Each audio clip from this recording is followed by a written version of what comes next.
Hello friends, BPSC TRE 3.0 से related एक latest information है आप सभी के लिए। टीआरई 3.0 की रिक्तियां हो चुकी हैं रद्द। जी हाँ, इसको लेकर एक नोटिस है। साथ ही साथ हम डिस्कस करने वाले हैं कि जो आपकी कैटेगरी वाइज और सब्जेक्ट वाइज जो रिक्तियों में चेंज हुआ है वो किस तरीके से हुआ है, और साथ में जो अदर स्टेट की फीमेल कैंडिडेट हैं उनके लिए एक बहुत बड़ी अपडेट है और अटैम्प्ट्स को लेकर अपडेट है। अभी तक आप लोग जानते थे कि आपको सिर्फ 3 अटैम्प्ट्स मिलेंगे, तो इसको लेकर अपडेट है कि ये 5 हुए हैं या फिर नहीं हुए हैं। साथ ही साथ 11-12 की जो एग्जामिनेशन डेट है उसको लेकर अपडेट है, क्योंकि आप जानते ही हैं अभी तक जो आपकी एग्जामिनेशन डेट आई है वो आई है सिर्फ और सिर्फ 1 to 5 की, 6 to 8 की और 9-10 की। अभी तक 11-12 की एग्जामिनेशन डेट नहीं आई थी, तो इसको लेकर भी अपडेट है। तो चलिए सारी चीज़ें हम डिटेल में जानेंगे फ्रेंड्स, बने रहिएगा वीडियो में एंड तक। तो देखिए ये इन्फॉर्मेशन, शिक्षक नियुक्ति के लिए भेजी गई रिक्ति सूची रद्द। देखिए इसमें कहने का मतलब ये है ना, आपकी जो 87,000 प्लस वैकेंसीज आई हैं वो तो एज इट इज़ उतनी ही हैं, बट कैटेगरी वाइज यहाँ पर आपको चेंज देखने को मिल रहा है। अब किस तरीके से कैटेगरी वाइज, अभी मैं आपको डिटेल में समझाऊंगी। वो हम तभी समझ पाएंगे जब नोटिफिकेशन का पूरा PDF देखेंगे, जिसमें आपका जो पिछली वाली रिक्तियाँ आई थी कैटेगरी वाइज उसमें क्या चेंज होने और किस तरीके से होने, अभी मैं आपको PDF से समझाऊंगी। पहले आप ये इन्फॉर्मेशन देख लिए, यहाँ पर क्लियरली लिखा है कि अभी तक जो रिक्ति भेजी गई थी उसकी सूची रद्द हो चुकी है और सभी जिलों में DEO व DPO को दोबारा रोस्टर बनाने का आदेश दिया जा चुका है। और यहाँ पर आप देखिए क्लियरली मेंशन किया है कि रिक्ति पहले वाली ही रहेगी, यानी कि जो टोटल आपकी 87,000 प्लस वैकेंसीज हैं वो तो वैसी ही रहेंगी, लेकिन बदल जाएगी कोटिवार रिक्ति। यानी कि जो आपका कैटेगरी वाइज है, जनरल कैटेगरी है, आपका OBC, SC, ST, फीमेल को जो अलग से रिलैक्सेशन है, तो उन सभी के जो अभी तक पद थे ना उसमें अब चेंज देखने को मिल रहा है। और यहाँ पर आप देखिए लास्ट वाली लाइन, कई कोटि में इस वजह से बदलाव होगा, किसी में पद बढ़ जाएंगे तो किसी में पद घट जाएंगे, यहाँ पर क्लियरली मेंशन किया है। अब पता है इसमें 2 चीज़ें होंगी, एक होगा कि कुछ स्टूडेंट्स को इससे बेनिफिट होगा और कुछ स्टूडेंट्स को यहाँ पर नुकसान भी हो सकता है। तो ये किस तरीके से होगा, चलिए इस चीज़ को हम समझ लेते हैं। देखिए फ्रेंड्स, ये है आपका पूरा रिक्तियों का डेटा, ठीक है, जो अभी तक आया हुआ था। चलिए मैं थोड़ा सा जूम करके आपको दिखा देती हूँ। यहाँ पर आप देख पा रहे होंगे, अभी हम जो देख रहे हैं वो 1 to 5 का है, यानी कि प्राइमरी का है। और टोटल वैकेंसीज अभी आई हुई थी आपकी 87,774, और जिसके लिए 1 to 5 में जो टोटल वैकेंसीज हैं कितनी हैं, 28,026 हैं। अब देखिए वैकेंसी तो आपकी इतनी ही रहेंगी जितनी यहाँ पर दी हैं, 87,774, लेकिन चेंजेस कहाँ पर होंगे वो यहाँ पर आप समझिए। सबसे पहले देखिए जिस प्रकार से यहाँ पर दिया है 1 to 5 में जो सामान्य है, सामान्य का जो एग्ज़ाम होता है जनरल वाला, उसमें यहाँ पर अनारक्षित के आपको पद दिख रहे होंगे 2,976, ऐसे ही EWS के 1,184, अत्यंत पिछड़ा वर्ग के 2,965, पिछड़ा वर्ग के 2,136, ऐसे ही अनुसूचित जाति के 2,368 और अनुसूचित जनजाति के 232। इस तरीके से ये टोटल पद 11,861, ठीक है, इस तरीके से आपको ये पद दिख रहे हैं। अब चेंजेस कैसे होंगे देखिए, ये जो मैं आपको चेंजेस बता रही हूँ ना, ये सिर्फ 1 to 5 में ही नहीं बल्कि 6 to 8, 9, 10, 11, 12 सभी में होंगे। मैं आपको इससे समझा देती हूँ कैसे होंगे। देखिए जैसे यहाँ पर कैटेगरी वाइज आप पद देख रहे हैं ना, इनमें चेंजेस हो जाएगा, या तो इनमें पद बढ़ जाएंगे और किसी में पद घट भी सकते हैं।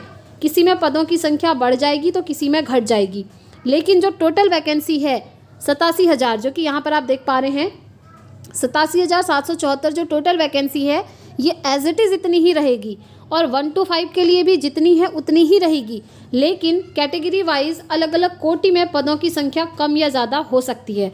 अब देखिए फ्रेंड्स, सबसे ज़्यादा नुकसान किसको होगा वो हम समझते हैं। सबसे ज़्यादा नुकसान होगा यहाँ पर अनारक्षित वर्ग में।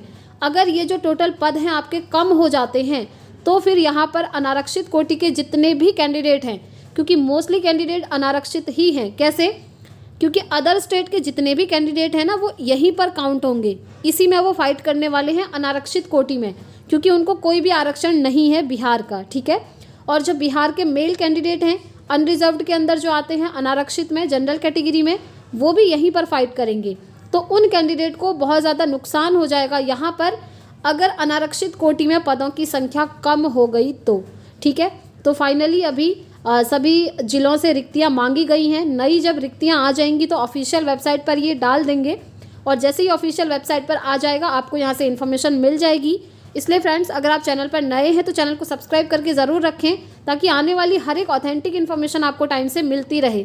अब देखिए, आप में से काफ़ी सारे स्टूडेंट्स ये भी पूछ रहे थे कि जो अनारक्षित फीमेल कैंडिडेट हैं, यहाँ पर क्या होगा, क्या इनके भी यहाँ पर पद कम हो जाएंगे?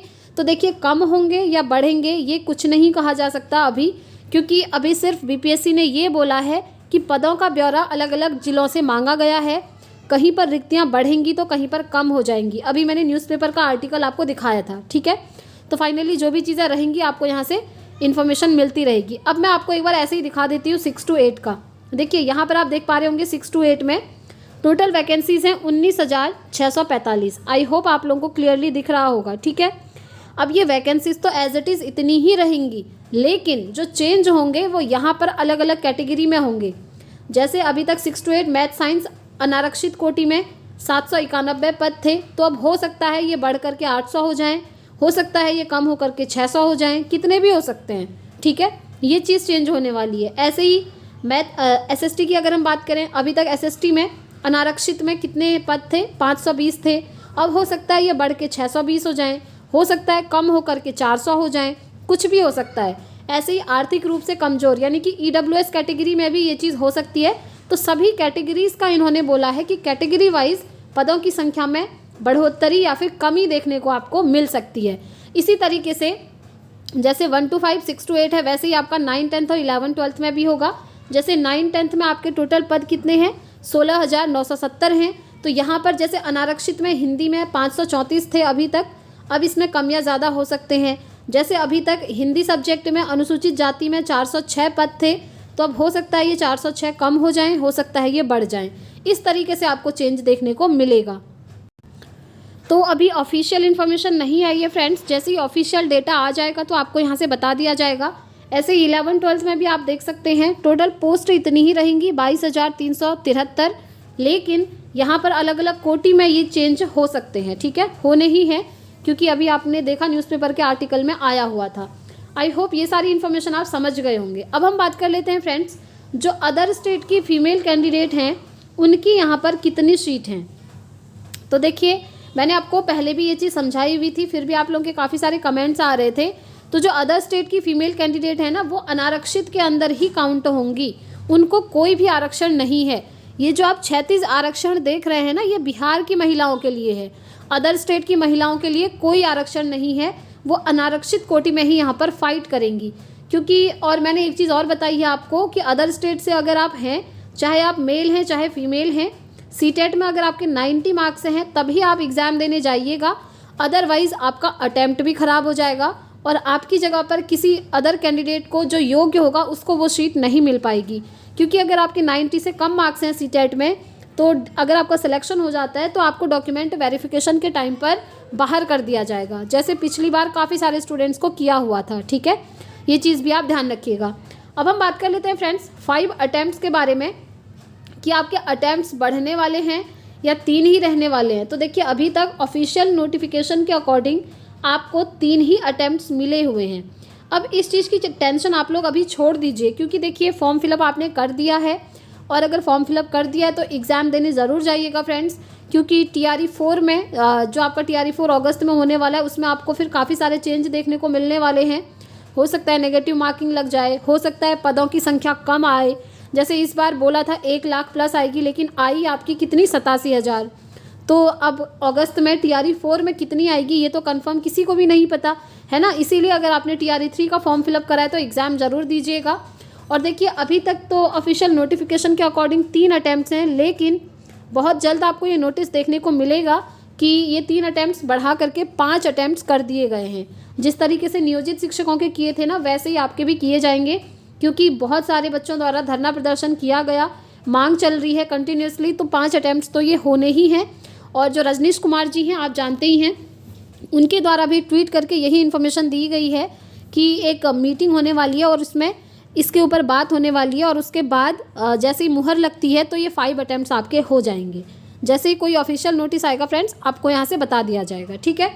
अब हम बात कर लेते हैं 11, 12th की जो एग्जामिनेशन डेट है वो आपकी क्या रहेगी। तो देखिए फ्रेंड्स, अभी तक ऑफिशियल इन्फॉर्मेशन तो नहीं आई हुई है, लेकिन ये चीज़ कंफर्म है कि 16 मार्च के बाद 11th-12th का एग्ज़ाम कभी भी हो सकता है और आपका जो ऑफिशियल नोटिस है एग्जामिनेशन डेट का वो भी कुछ ही दिनों में रिलीज़ होने वाला है। क्योंकि देखिए 15 मार्च को आपका 6 to 8 और 1 to 5 का एग्ज़ाम है और 16 मार्च को है आपका 9-10th का एग्ज़ाम। तो न्यूज़पेपर के आर्टिकल में यही निकला हुआ था कि जैसे ही आपके 16 मार्च को ये कंप्लीट हो जाएंगे एग्ज़ाम, उसके बाद 11-12th के एग्ज़ाम हो जाएंगे। तो आप ये मानकर चलिए कि 16 मार्च के बाद कभी भी आपका एग्ज़ाम कंडक्ट करवाया जा सकता है और एग्ज़ाम मार्च में होना कंफर्म है, इससे ज़्यादा लेट नहीं होगा। इसलिए आप लोग अपनी प्रिपरेशन कंटिन्यू रखिएगा, जितना भी आपने पढ़ा है उसको रिवीजन करते रहिए। आई होप मैंने आपके सारे डाउट्स क्लियर कर दिए हैं फ्रेंड्स। अगर अभी भी कोई डाउट है तो आप मुझसे कमेंट बॉक्स में पूछ सकते हैं, मैं पूरी कोशिश करूँगी आप सभी को रिस्पॉन्स करने की। तो इस वीडियो में इतना ही रखते हैं फ्रेंड्स, मिलेंगे नेक्स्ट वीडियो में नेक्स्ट अपडेट के साथ। Thanks for watching.